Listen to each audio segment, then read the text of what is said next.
Have you ever wondered if it's easy to create freestanding lace with your embroidery machine? Have you ever tried it? Well, it's pretty easy if you know a few tricks. For instance, your machine has to be set up and working properly. You need to have the right stabilizers, threads, and needles, and you need to have the right kind of design. You also need to have good technique, and that's what we're going to cover today in this video. So let's get started. So let's talk about some of these designs I have around here. Some of these are featured designs. You'll find them down below. You'll find products and threads that all go along with this class down there. So you can shop anytime you want to. Now this design is a freestanding lace design. This little snowflake. It looks better in the dark because I have this battery operated candle, because I couldn't hold my hand over this if it was a real flame. And we have a tea light angel, and she's another little design that could fit over a battery operated tea light. She's multicolored. Now I've done her 4 different ways. I've done her for freestanding lace as single color and multicolor, and they do have to be digitized differently. I've also done her to work with organza. Now some of us can't get good enough tensions on our machine to sew lace, it just falls apart. So when you have a design that's done for organza, you can have the same kind of look with a little bit of extra sparkle, because I like that twinkle nylon organza. And it holds together better. It's also lower stitch count. So let's look at a couple of these other designs. Here's a little flower design. Can we get the cameraman to zoom in on this? So with this little red, white, and blue flower, I have 3 pieces. And I've just sewn each piece in a different color, and then I've glued them together. I've kind of shaped them as they dried. Some of these other ones that are in color, I've used a matching bobbin. I did use a matching bobbin on the flower too. This one looks good on both sides. So does the metallic gold one. And I did not use metallic gold in the bobbin, I can tell you that. So the orange one uses Madeira poly neon 40 weight. This is a metallic gold thread. I think this one was YLI, or it might have been Madeira. This one I used a 60 weight thread, and it doesn't look very good close up.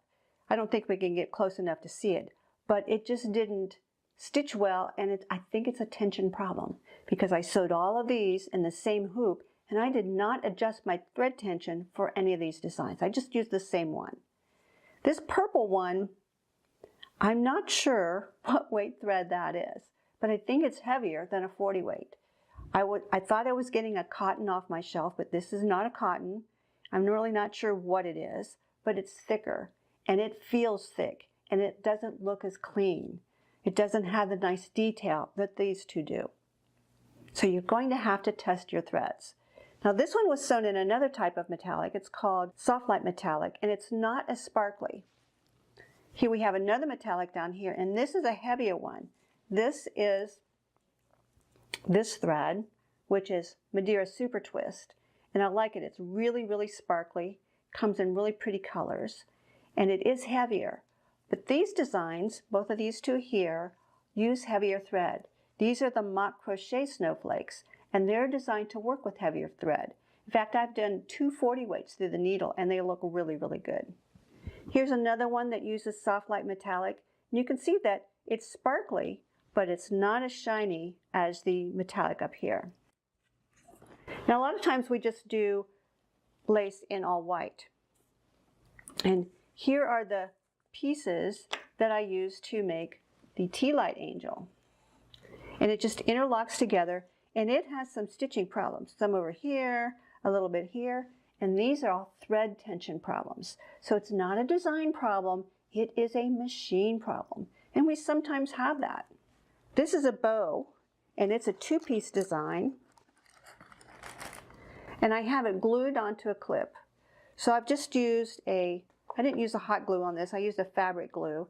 These two pieces end up looping around, and they just end up stacked. I don't know if you can really see that there.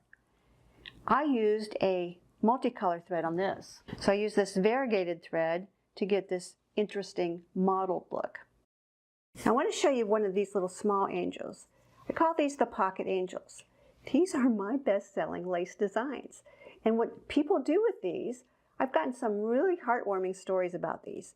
They'll email me and say, oh, I just make up a batch and I carry them around in a baggie in my purse and I give them to someone who's sick or who's undergoing cancer treatments or maybe having an MRI because there's no metal in here. You can have your own angel with you in the MRI machine, or someone who's just down. And these stitch up pretty fast, and I want you to notice that they're pretty open. I use these as ornaments on my tree, and I also like the snowflakes as ornaments on my tree. Now when I'm stitching the multicolor designs, or when I'm stitching a lace design that has a color in the top, I like to match the bobbin if I know that I want it to be double-sided. This is easier to do on a single needle home machine because it's easier to swap the bobbin in and out, and it's easier to stop the machine and pick up the thread color. When I'm sewing on my multi-needle, I'm just going to sew the whole thing with a white bobbin. So what thread should you use? Well, normally, most designs, unless they say something otherwise, are going to call for 40 weight thread. And you can match the bobbin or not. It's really your choice. If you do match the bobbin, make sure you're using a bobbin weight thread. You don't want to add any extra thickness to your design. So you can get colored bobbins in little packages like this. And these are class 15, so they work with my brother machine. They won't work with my multi-needle. When you're buying bobbins like this, getting a set of multiple colors, make sure the size is correct for your machine. This is the correct diameter for a size L machine, but it's not the right height. These are higher, and they will not work with the machine that works with a size L bobbin. As for thread, you're going to want to check your thread. So I said 40 weight, and I've talked about how I use 60 weight on some, and 40 weight on others, and 30 weight, and 50 weight. You can try different things. For example, this design, you can see I still have it hooped, and I see that it's really washing out in the video. There we go, there we can see it. I've stitched it with this light blue thread, and I used a white bobbin. I used white because this is so light blue that I didn't have a bobbin that looked good with it. This is cotton thread, and this is a 50 weight, so it's going to be a little bit thinner. Now remember, with thread, the higher the number, the lighter the thread. The lower the number, the heavier the thread. So that generally translates to thickness. Not always, but usually does. So 50 weight cotton is going to be generally thinner than a standard 40 weight embroidery thread. So let's talk about needles. What should you use for needles? The golden rule for needles is you want to use the thinnest, sharpest needle that can carry the thread through the fabric without damaging the needle, the thread, or the fabric. That way you're going to get the most accurate needle stitch. Now, what size is that for these? Well, it depends on your thread, right? We don't have to worry about our fabric because it's just stabilizer. Should we use a sharp? Should we use a ballpoint? Mostly I use Schmetz embroidery needles, and they're sort of a in-between needle. They're kind of a rounded sharp. So that's what I use on my home machine. On my commercial machine, I do have definite sharps, definite ballpoints, because it has a round shank. It doesn't have the flat shank like our home machines do. So what about the design? You've seen some designs. How do you pick a design off a website? Well, for one, I want to see it stitched out. I don't want to see a screenshot of a lace design. Well, actually, I don't want to see a screenshot of any design. I want to know that somebody actually sewed the design before they put it up there for sale. Now, once you download that design, then what? Well, a lot of us just put it on our stick and take it to our machine. But what I like to do is go to my embroidery software, load it up in there, and check it out. So we're going to switch to embroidery software and check that out next. Then we'll sew. This is Hatch embroidery software. Now, if you use some other software, don't worry. You can probably do the same things in it that I do here. And if you have the Bernina software or the Janome MBX software, this is probably going to look very familiar to you. And it just happens to be what I use. I like to look at designs in my embroidery software before stitching. Now really, with most embroidery machines today, you can simply download your format, unzip it, and transfer it to your machine. You don't have to have embroidery software. And many machines use a stick, so you really don't need anything else, unless you want to reformat a design for your machine for some reason. Now, I like to look at designs because, well, for one, I'm nosy and I want to see what the digitizer did. And maybe I can learn some new trick, because looking at other people's designs is the best way to learn how to digitize. And while we can see and do a lot of things on the more advanced embroidery machines, such as resize and combine and rotate and all that, I am just more comfortable on a computer. Now, another reason is I want to know certain things about the design before I take time to stitch it. Looking at it will give me some clues as to what I might need to do to get it to stitch out better, or maybe just skip it altogether.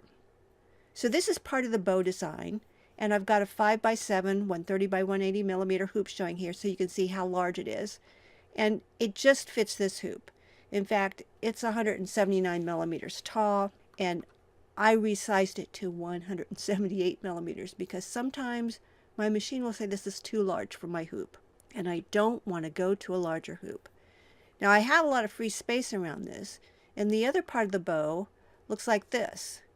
And it's going to require the same size hoop. In fact, if I turn on a 100 hoop, you can see that it's too big for that. So why don't I just combine them into one hoop? And that's what I did here. And here you can see we have one chunk of stitches for this part of the bow and another chunk of stitches for the other part of the bow.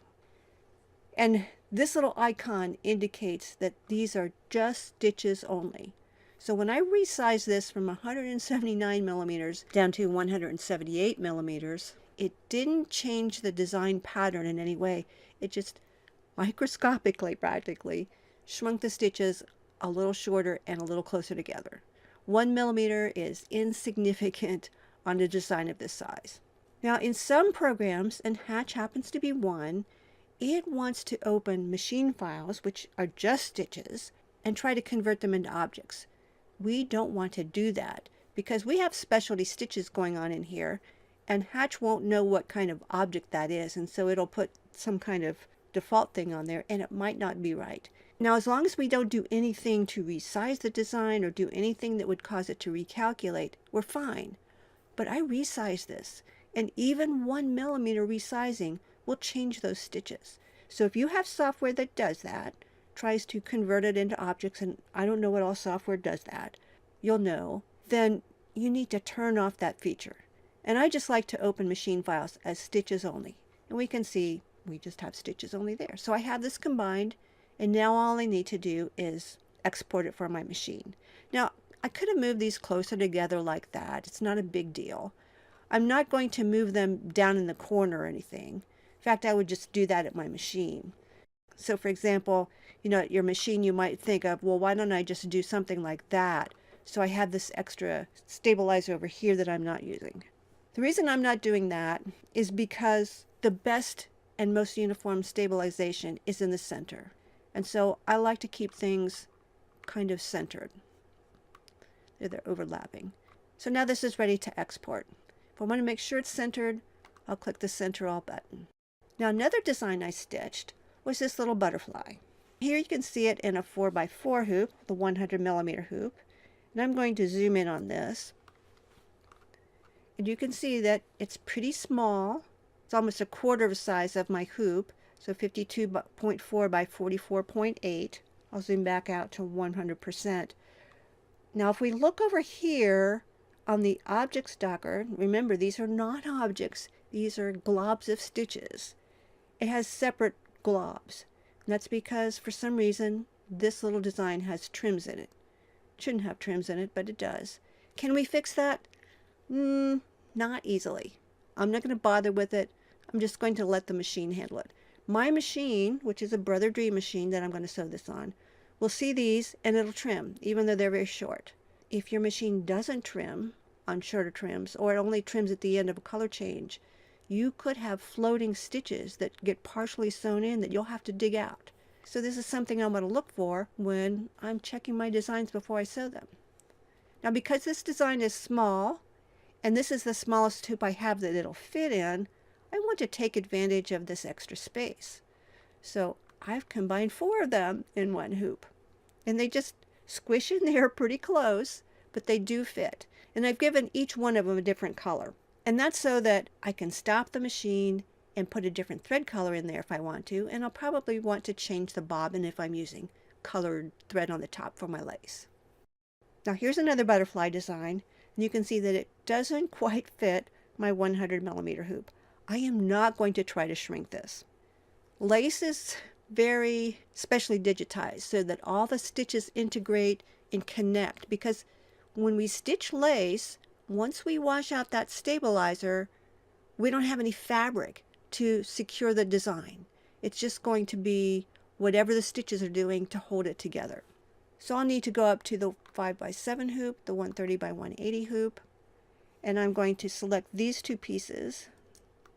This one also has a trim in it. I'll group that, and then I'm going to right click and drag one of them down, and I'll just move this one up and just kind of arrange them like that. And I can make this one a different color. It doesn't matter what color I make it. I'll center all of those, and I'm ready to export this from my machine. Here's another little design for the flowers.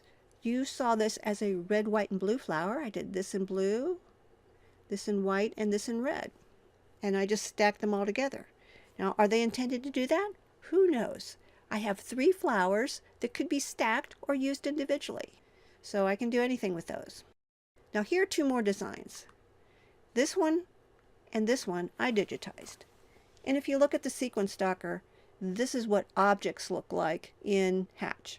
And so I can select different parts and I can actually do something with them. We're not going to do anything with them here. But what I want to point out to you here is the difference in 2 styles of digitizing lace. The candy cane has a grid of stitches. In fact, we can see that. Select these and I'll hide everything else. And you can see we have a grid of stitches. This is essentially replacing our fabric. So it's building a network of stitches so that when we place other stitches on top, we're not so worried about integrating all those stitches so that the design holds together. Now, I call this instant lace. It's not that it's truly instant. I mean, it's not a one-click design by any means, but it's a lot faster than doing lace like this. On this type of design, I have to carefully path everything, make sure everything connects with each other, it overlaps, it interlocks, and this takes quite a bit of work. This to me is more like traditional lace, even though this is pretty dense. This little angel is pretty small. She's about, I don't know, maybe 3 inches tall at the most. This is almost 4 inches. So these are the 2 types of lace as I see them. We see a lot more lace like this. Let's turn on all the stitches again. You can see how those other stitches just lay over the top, and they're supported by this network of other stitches. If you're just learning to make lace, this is a good starter design. This one will take longer, but you know what? When I do designs like this, it's like meditation, especially when they're one color, because then I'm just kind of thinking of doing a maze and connecting everything without too much backtracking, but enough backtracking to build up support to hold those stitches. Now, what about resizing? Even when you have an object design like this, I wouldn't resize too much because you can't make it too much smaller. These stitches are pretty small. And we'll zoom in, turn on the measuring tool. We can see that those stitches are 1.8 millimeters. So I could make it a tiny bit smaller, but I really don't like my stitches much shorter than 1.5 millimeters. Stitches are going to shrink in, and this is going to have a lot of travel stitches underneath and structural stitches. And if you get them too short, those stitches are more likely to become exposed. Now these are objects, so when you resize, Hatch will control the object properties for you. On a machine file, which is just stitches only, these stitches are going to either scrunch together if you make it smaller or spread out if you make it larger. And if I were going to resize that, I would take all of these and I would group them together. The maximum recommended amount for resizing a stitch file design is only plus or minus 10%. And I wouldn't go that much on a lace design. I definitely wouldn't go that far down. Lace designs tend to be more dense and they tend to have a lot of short stitches. It really depends on the design and you must test. So I'll change this to 105. Even when you haven't made any changes to a design, you want to be sure and test it. Now another quick thing I'll do, and I'll just do this really fast, is I like to go to the stitch player and watch it sew. And we'll just speed that up. I don't generally watch it sew this fast, but I don't want to take the time in the class to do this. You'll probably have software that can do this. I don't know of any machine that will do this, but you can do this in software and you can watch how it sews and you can see any places where it doesn't look like it has enough support or it's doing something strange. And then you can decide, can I fix this? Can I live with this? Or do I just want to skip it? Now you have seen this design sewn out, and even though he had those little trims in it, he still sews just fine. The problem with lace designs is because we see through to the back, we're going to have thread tails that we have to deal with. So I like to look at it in software to see what hoops do I need to use. Can I make better use of my hoops by combining designs? I can't always tell that at the machine. I'm not as machine savvy as I am in the software. So the software is just easier to me. And once I have it all set up, I just export it, put it on my stick, send it to my machine. You'll want to test the lace to see how it performs on your machine with your needle, threads, and stabilizer choices. Now that we've learned a little bit about our design, I have it loaded on my stick, it's in my machine, it's ready to go. I have my thread loaded, I'm ready to hoop my stabilizer. So the stabilizer I like to use is this water-soluble fiber. And I like to use 2 layers. And I don't know if you can see this, but I have one layer here and another layer here. And I still have my roll attached. And what's going on here is I have the roll going this way and folding back on itself this way so that the edge is right here. And what that does is it gives me better usage of my stabilizer. Now I know some of you guys like to patch your stabilizer. I do not like to patch my stabilizer. I want a whole piece in there and I want to make sure that it's very sturdy and very stable. Can you use 1 layer? Yes, you can. I will use 1 layer on a smaller design in a small hoop, but I most often use 2 layers. And the reason is I want my design to hold up. Now you don't want to use a film, and the films are generally known as Solvay or something like that. We have Badge Master and others that are heavier. But even with those, when the needle goes in, it's actually puncturing a hole in there. And if you get enough holes in there, then it's going to separate and it can stretch and you are losing your stabilization. So this is much better. This is like sewing on fabric. Now, the one that I get is this one. It's called Water Dissolvable, and it'll be in your list down below. And what I like to do is take that label and stick it inside so that I know what this is. Now, this stabilizer looks very much like this one. This one is polymesh, or also known as no-show mesh. We do not want to use this because this is a cutaway. And if you embroider on this, then your lace is in there permanently. It's not going to come out. Now, if you don't put the labels in there, how will you know?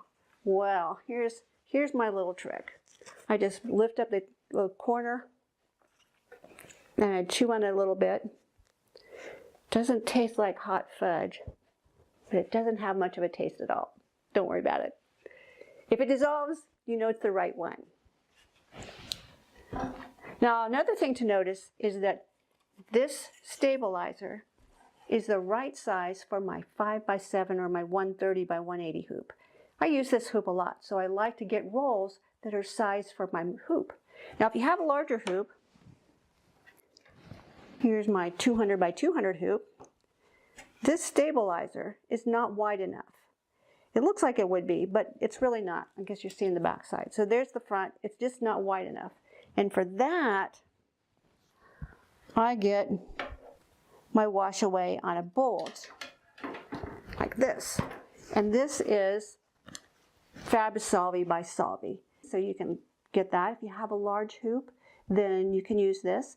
Now I think in the other video where we were in the software, I don't gang up my designs in a large hoop.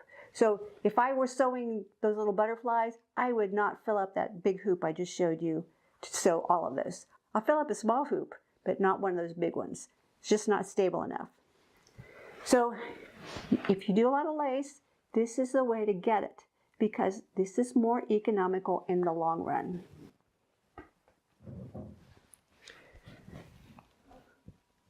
So I have my small hoop already set up.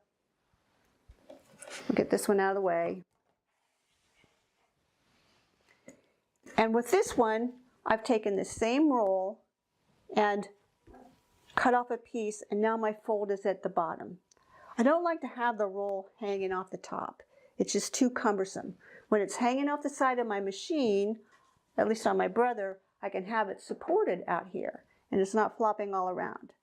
Now with this piece, I can actually get two hoopings. So if I hoop near the edge, I can sew in this hooping, and then without cutting this out, or maybe just cutting it right next to the design, depending on where it is, I'll move my hoop over and get the other side. So I'm maximizing the use of my stabilizer. Another thing is, I save these scraps. And the other day I had to stiffen up a design, so I just mixed up some of this with some hot water, and then I dipped my lace again, laid it out to dry, and now it's all stiff again. So I've got some of my pins in, my T-pins, and these are just T-pins from my macrame days. If any of you did macrame back in the 70s, or as it's come around again the second time, I like to use these T-pins because they're heavier and they're thicker. And the purpose is to keep the fabric, the stabilizer, from slipping through the hoop.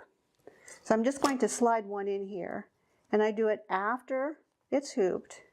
So you can just see there I've slid it in.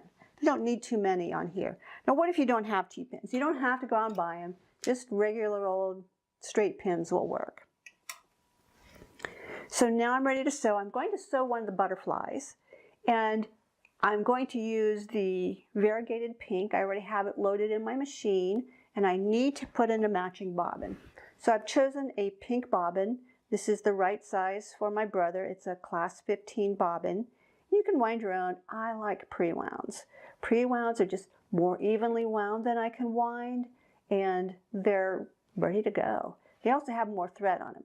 If you're winding your own bobbin, you can do that. I mean, I have a little case down here that has all my 60 weight thread in it. So I just keep that, my 60 weight thread in there. They're from 3 or 4 different sources. 60 weight thread is available from Madeira and some other sources. They're not going to be a full line of colors. So I just pick colors where I can find them. And I'll just wind my bobbin with that. So I'm going to switch over to the machine and we'll get sewing. So I'm going to take out the old bobbin. Can you see how this bobbin doesn't have very much thread on it? You do not want to run out of a bobbin when you're embroidering, especially lace, because it's going to be another thread tail that you have to deal with. And once you remove the stabilizer, you're going to see all those thread tails. So this is the same weight bobbin thread that I normally use, so I shouldn't have to make any adjustments. I'll insert my hoop.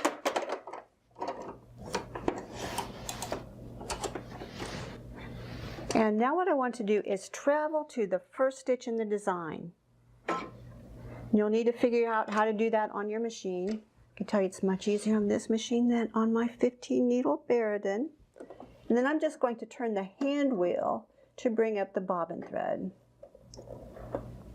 And here's my bobbin tail, and I'll just hold those, and make sure you hold it away from the presser foot. I'll drop the presser foot and press the go button.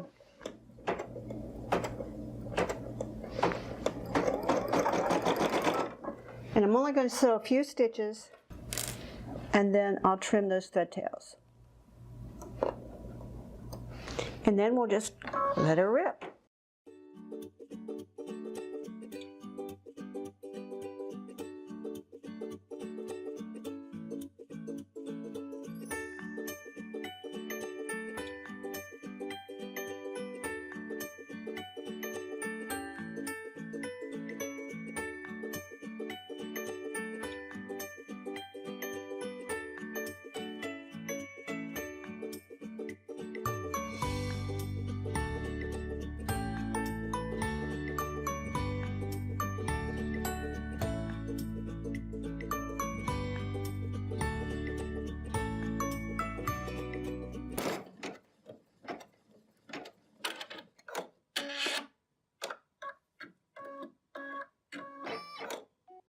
Okay, so our design is finished sewing, and if we look at the back, we can see that it looks pretty good. So now all I have to do is cut it out and finish it. And take my pins out.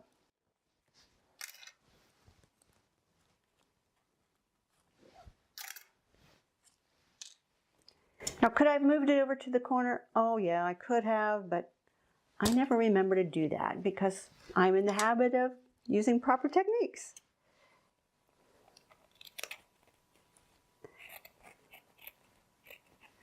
And you're just going to cut away the excess stabilizer. It doesn't have to be really, really close.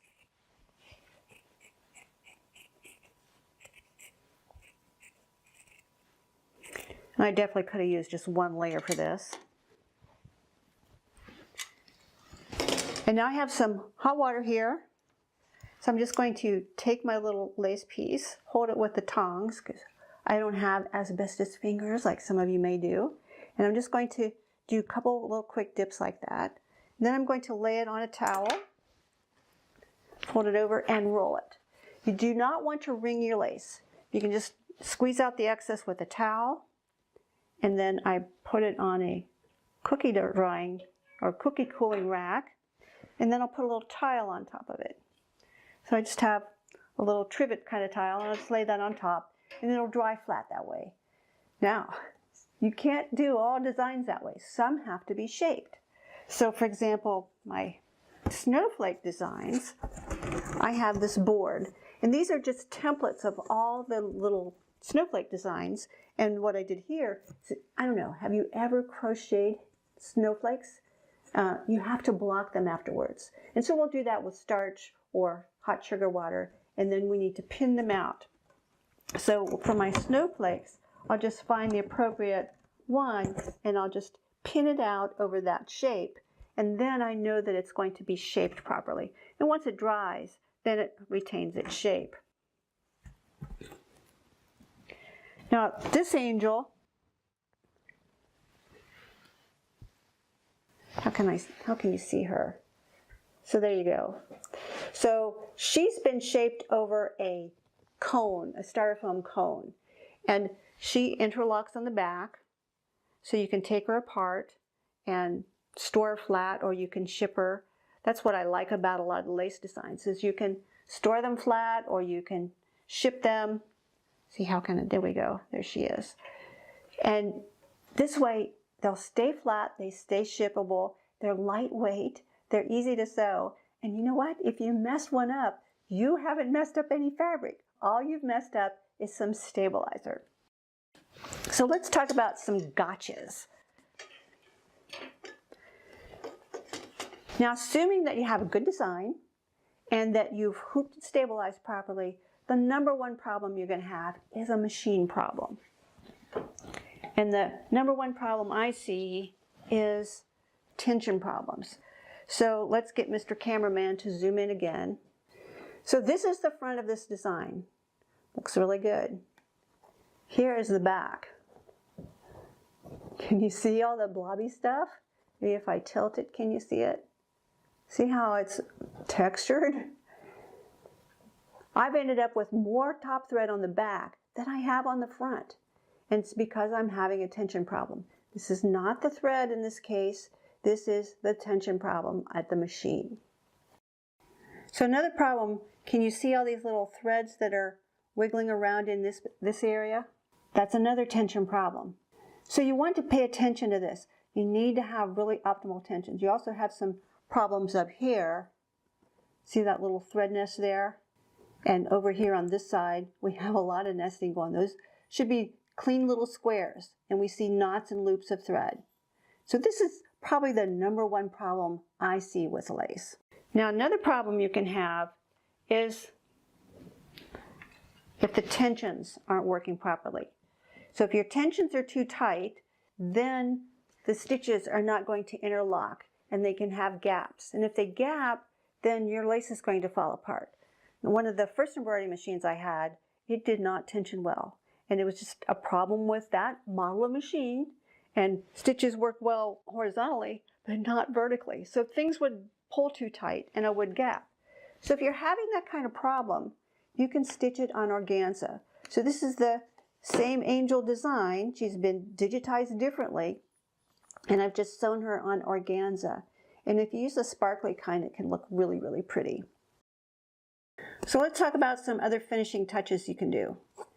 The angel, I have actually done a little inking. I've taken some dilute ink, tinted it blue, and done her skirt. So she has just a pale shade of blue, and then I've added a little bow and some little tiny straw flowers. And I don't know if you can see the sparkles on her halo and on her wings, but you can get this glitter glue. And I like the glitter glue. I've also done it on the snowflake. And I'll just take some glitter glue and I smear some on my finger, and then I just rub it over the lace. And that gives it a really pretty effect. And the two colors that I like the best are the opalescent and the gold. So you might try those. You can find them at the hobby store. Probably Michael's or Hobby Lobby or something like that. So once your lace is dry, what do you do with it? Well, it's ready to do whatever you want with it. I showed you a couple ideas with the glitter glue and the ink, but this one is now ready to be assembled. And apparently just kind of folds around and her wings fold back like this. I'm not exactly sure how she goes because I didn't digitize this one, but we will have instructions for you on how to do that. Now one more sample I didn't show you earlier is the sweater. And here we've used a heavy kind of cotton thread to make the lace, and it's got little buttons and sequins embellished along here, and I don't know if they sparkle in the light a little bit, but we have them on the cuffs and around the neck. So these are things that you can do with your lace. They can be ornaments, they can be freestanding objects. I mean, I've seen pumpkins and haunted houses and all sorts of elaborate things. So once you have the basic techniques down, you're good to go. Just make anything you want. So check down below and see what we have on special.